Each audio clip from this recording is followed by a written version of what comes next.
Hey everyone, I want to do this really quick. I got an update on my last video on the Big Ten men's basketball tournament. What I've done in this video is gone back and added some more data, and now we can give you some revised probabilities of a team's chance of winning the Big Ten men's basketball tournament if you know its seed.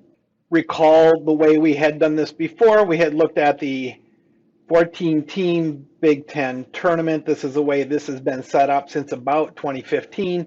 And so I had used data going back as long as through 2011, I think I had used. That meant that we had at least 12 teams in the tournament, but in the last 10 or so years, it's been 14 teams. What I've done in this work is I've added all these years going back. Gone back all the way to 2003. So now I have 20 years worth of data. Before 2011, there were only 11 teams in the Big Ten. That was back in the days when it was the old Big 11, and there were 11 teams. And so I've tried to take that into account in looking at the probabilities. What it means is that the results for 12 through 14 aren't necessarily going to rely on more data, but the results for 1 through 11 are going to have a lot more data available to it, and then we can see the implications of that. So remember how it was with the 14-team tournament. The bottom 4 seeds had your play-in, then the 12-team single elimination tournament. 2011, there was a 12-team single elimination tournament without the bottom 2 seeds, and then before 2011, it was 11-team only, and the number 5 seed had a bye into the quarterfinals. This is the data that I showed you before. That was optimized global probabilities based on 13 years worth of data. I don't want to squint and look at any of those types of things. Remember what we're talking about here. This is the probability, if we go down the column, the probability that the number 1 seed beats whatever seed is in along this column. And so the number 1 versus number 2 had a probability of 55%. This had to be modeled because we only had one game, I think, at that point. There's actually a couple games that have been played now if we go back 20 years, but still not enough data to do this. And so we modeled this overall surface and then used that to predict the distribution of outcomes over the 13 years. And having done that, these are the probabilities of teams advancing through the Big Ten tournament based on their seeds.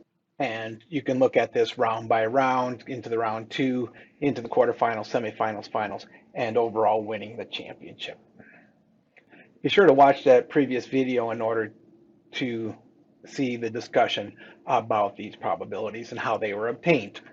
I can do the same thing now by adding in those more seasons and going all the way back 20 seasons worth of data. And once again, these are the probabilities of teams advancing through the various rounds in the Big Ten tournament into round 2, quarterfinals, semifinals, finals, and championship.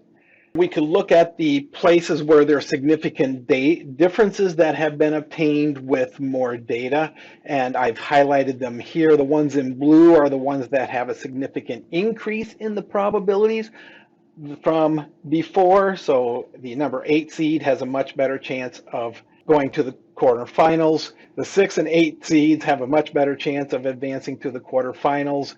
The 6 and 1 seeds have a much better chance of advancing to the semifinals than we had before. 1 and 2 have a much better chance of advancing into the final. And in fact, this is where the big difference comes in. The number 1 seed has a much higher probability of winning the championship than we had deduced previously. Previously, it was something like 25%. Now it's way up to 46%. And the reason that happened is if you go back and look at, there is a stretch when the late 2000s, so 2005 to 2010 or so, where the number 1 seed was very successful, and so won a lot of championships during that time, and so that increased their probability that we end up with. The seeds that drop significantly in terms of their probability of advancing, the 9 seeds. The 9 seeds have been doing very well recently, but if you look back to the older data, the 8 seeds were more likely to be advancing. The 7 seed drops off a little bit. The big one is the number 3 seeds. Before 2011, the number 3 seeds weren't doing nearly as well as they have been doing since 2011, and that shows up in these probability data. So that's what you're seeing here. So this goes back and shows you that advancing of probability, the same slide I showed you before. Here you can see that number 1 seed now has a 46% chance of winning the championship. So in 20 seasons, that's 9 times that it's expected to win. In fact, the number of times that the number 1 seed did win is 10. And so even with these data, the number 1 seed is still overperforming by a little bit. If you look at the actual times that teams advance to the various rounds versus the expected times that they advance to the various rounds, you can see there is really good agreement, and that's because we actually fit to this. These are the data that I fit to in this analysis, and trying to minimize the deviation between this side of the plot and this side of the plot. Remember that in order to make some of the analysis easier, what I did is bin up the winners. And so for semifinals and finals, I've added up the number of times the 11 through 14 teams made it there. That's not an issue anymore because before 2011, there were no 12, 13, 14. So this just is the 11 seed here. And then on the championship, I binned up everybody 8th seed and lower. And that happens here both in the actual results and the final results. And so you can see there is a very good agreement, as one would expect, because I'm fitting to these data. There's 15 adjustable parameters that I use to model these results. So this would be an updated probability, and we can go back to the previous slide and see the updated probability of advancing within the tournament. But that's not the end. Because we have more data, now we have more head-to-head outcomes. And this is something we didn't have enough of in the previous analysis. And so I punted it, and that's why I went to looking at the overall distribution. Now I have more head-to-head data. I don't know if there's going to be enough head-to-head data, but there is definitely more of them. And I put a limit on that there has to be at least 8 head-to-head matchups between teams in order to include their probability in this analysis. So for example, number 1 seed has played the number 5 seed. Well, that looks like 9 times, and won 2/3 of the time. Number 1 has played the number 8 seed many times. I don't know how many, I think it's 11 or something like that, and won 79% of the times. This looks like an 8. 2 versus 3 has matched up 8 times. 2 versus 7 matched up a lot more times than that. That looks like 12 probably. 2 versus 10 has matched up at least 8 times. And so you can see these are the probabilities that have resulted when there's been at least 8 head-to-head matchups for the teams. Now go back to the original analysis that I did of the NCAA men's tournament. What I can do is try to model the variations among the teams' quality so to match these winning percentages in the head-to-head matchups. And that's what I've done. I can do that. Here's my global fit to the head-to-head data. There's a couple points in here that you might want to see. So for example, 1 versus 5 was 667. In my model, I have it at 65%. 1 versus 8 is 79. 1 versus 8 is 80%. So you can see that I have fit to those data points on that previous slide. I have put those on here and fit my overall model to match those data points as well as I can. So what does that mean? Well, we can look at that in a couple different ways. We'll get to probabilities here in a little bit. Let's look at it in terms of the overall outcomes. And so this is the actual outcomes for teams advancing through rounds versus their expected outcomes. Now this time it's based solely on fitting head-to-head matchups. This is not imposing any distribution in terms of who should be advancing to anything. All it's looking at is these probabilities on the slide before, looking at these probabilities putting them into the tournament and seeing how many times should we be seeing these various teams in the various rounds. Remember, by definition, seeds 1 through 10 automatically make it into round 2. That's the preliminary round. Seeds 1 through 4 automatically make the quarterfinals, and then after that, it comes out pretty clean. Here's what we find. Let's compare some actual versus expected results. Let's look at the number 1 seed. We expect 16.7 appearances in the semifinals. It's been there 16 times. Finals, number 1 seed should be there 12 times, and exactly what it's been. Based on what we'd expect in terms of probability that we should have, the number 1 seed should have won 8 Big Ten championships. It's actually been 10, so they've overperformed a little bit when they get to the final game. Number 2 seeds, 13 semifinals, 8 finals. They've actually been a little bit overrepresented in the finals, and this has shown up in terms of their championships. They've got an extra championship in there at the expense of number 3 seeds. Number 3 seeds have overperformed in getting to the semifinals, overperformed in reaching the finals, kind of a little bit, but then have not won as many championships as we'd expect. We only expect 2. They've won 1, so right in there. Based on these probabilities, the same thing on the 4 seeds. Look at the difference between the 3 and 4 seeds. This is what we have observed, that the number 3 seeds have been very successful making the semifinals where the number 4 seeds have not. Our modeling reproduces that prediction based on those head-to-head matchups. We didn't impose that it had to be 8 or something, 8 number 4 teams in the semifinals. We just based it on head-to-head winning percentages, and we only predict that there's 8 number 4 seeds in the semifinals. 2 of them make it to the finals. 1 should have won that or could have won that, didn't do it, but that's pretty close at that point. Lack of success of the number 4 seed comes at the expense of the success of the 5 seed. So 5 seeds have been very successful in the Big Ten tournament, 11 semifinal appearances, 4 finals appearances, 3 championships. What that's done is boosted their effective performance quality, giving them a better chance to win. And so in order to get the results, that's showing up in terms of the predicted results. 6 seeds, 7 and 2. Here is 7 and 3 with 1 expected championship, which isn't there. 7 seed, 5, 0. So 7 seeds been underperforming in terms of getting to the finals. 8 seed doing pretty much as expected based on these head-to-head data.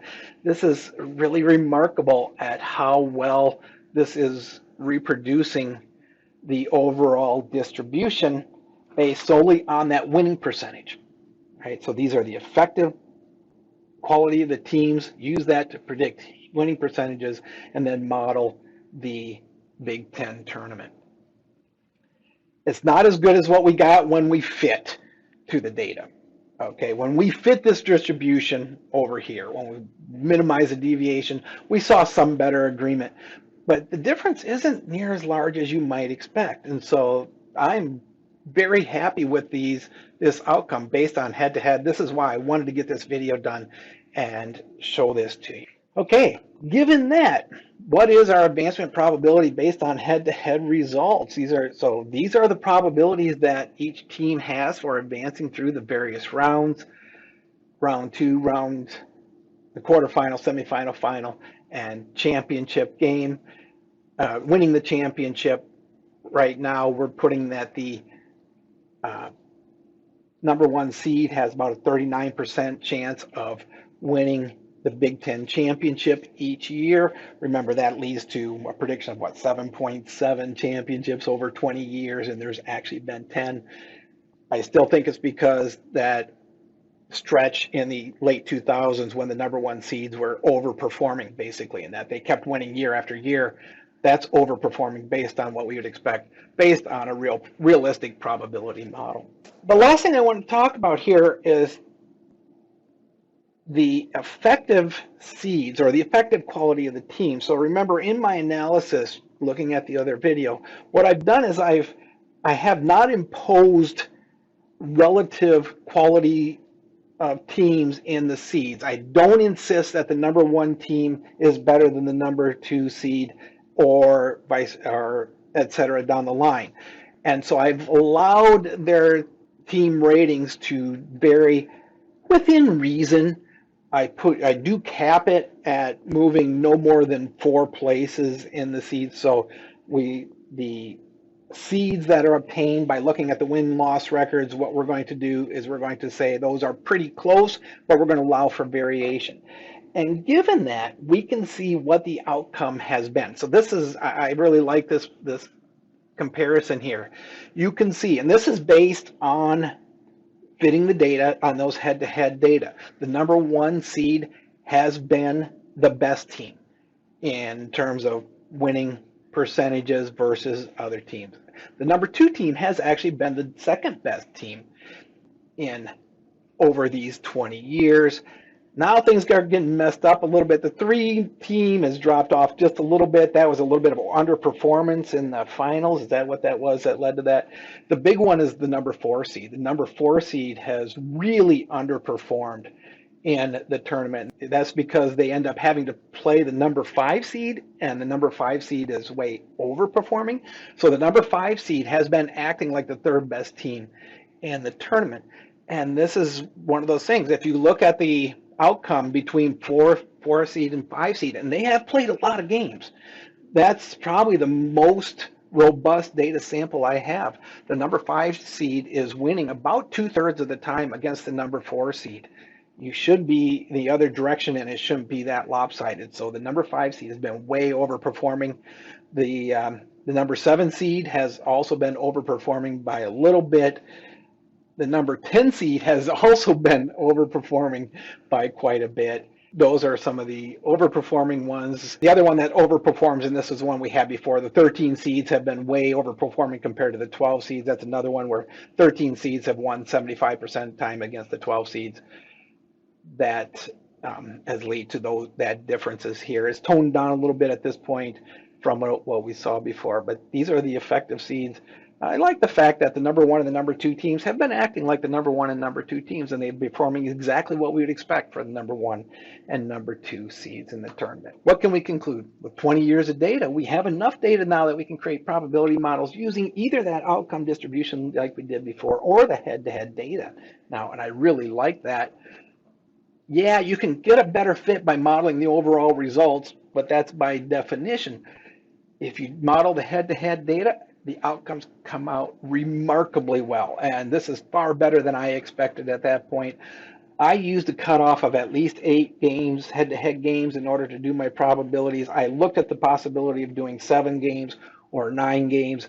8 ended up being the one that worked the best in terms of the agreement with the overall distribution, and there's reasons why that is. When you go to 9 games, you lose a lot of data, so it's not the quality of the data. The quality of the data is better, but you lose data, so that really hurts things. But this head-to-head modeling worked extremely well considering the situation. When we look at how teams have been performing based on their seeds, the number 4 seeds have been the ones that have been underperforming, acting more like an 8 seed, but the 5 seeds have been overperforming and acting more like a 3 seed. So I don't know who that is. I'm looking forward to this 2024 tournament to see who wins that 4 versus 5 matchup. It's an intriguing matchup all the time. And the one thing we saw is that after a good run in the late 2000s, number 1 seeds haven't been winning as much in the recent years. But on the other hand, we don't expect them to win as much. That was a time when they were overperforming. Nowadays, I think they're closer to performing more realistically. And that's one thing we always want to be thinking about in these probabilistic models. You don't expect the number 1 seed to win every year. You expect a distribution, as we can see in here. The number 1 team in 20 years, even though the number 1 team has been the best team in the tournament over 20 years, it should have only won 8 out of 8 Big Ten championships over the 20 years, even though it's always the best team. Probability works that way. Cool. This was a really fun update, and I hope you enjoyed it.